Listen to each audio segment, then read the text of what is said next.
Introducción. Para la elaboración de un condensador de placas paralelas se parte por entender lo que es un capacitor y qué es la capacitancia para poder realizar esta práctica. Un capacitor es un dispositivo capaz de almacenar carga eléctrica y consiste en dos objetos conductores, generalmente placas metálicas, colocados uno cerca del otro, pero sin que estén en contacto. Junto con las resistencias y los inductores son unos componentes pasivos fundamentales para todo tipo de circuitos. Las placas están separadas por un aislante llamado dieléctrico. La capacitancia es la capacidad que tienen los conductores eléctricos de poder recibir cargas cuando son sometidos a un potencial. Esta depende de las características físicas del capacitor. Si el área de las placas que está frente a frente es grande, la capacitancia aumenta. Si la separación entre placas aumenta, disminuye la capacitancia. Si se aumenta la tensión o voltaje aplicado, se aumenta la carga almacenada. Esta capacitancia se mide en faradios. Resumen. Esta práctica consta de dos partes.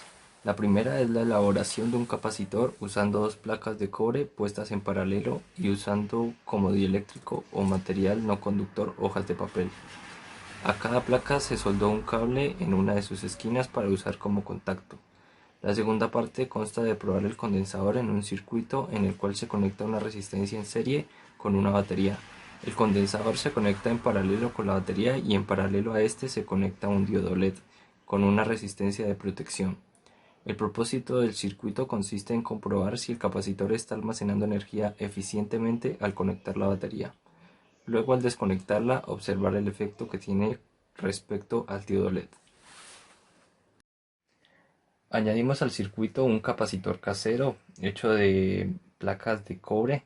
En el medio se le puso un material dieléctrico y probamos diferentes tipos de materiales dieléctricos, en el cual usamos papel, espuma, vidrio, plástico, entre otros, dándonos como resultado que el LED seguía prendiendo, seguía activo y además de los materiales puestos en el laboratorio, añadimos un material extra que es el aluminio.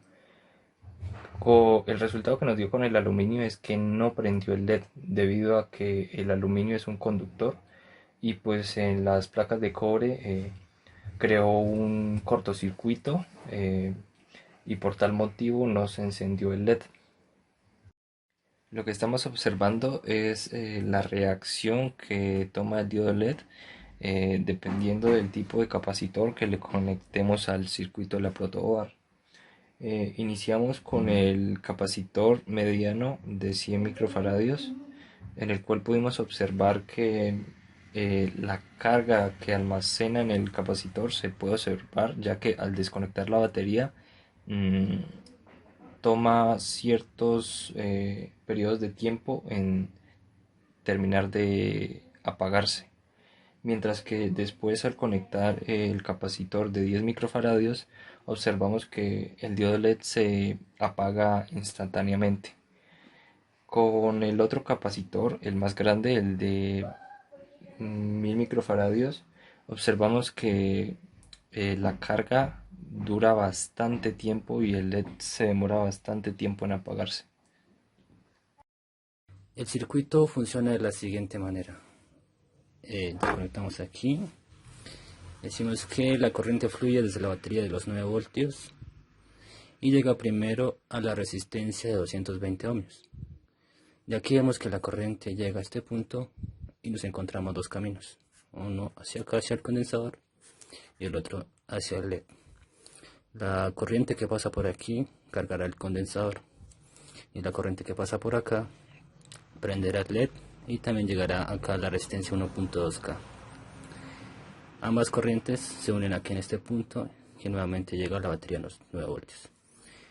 Cuando se carga el condensador y aquí cortamos el suministro de energía, esta lo que hace es suministrar la energía que hay en el condensador hacia el LED por un tanto periodo de tiempo dependiendo de la carga del condensador.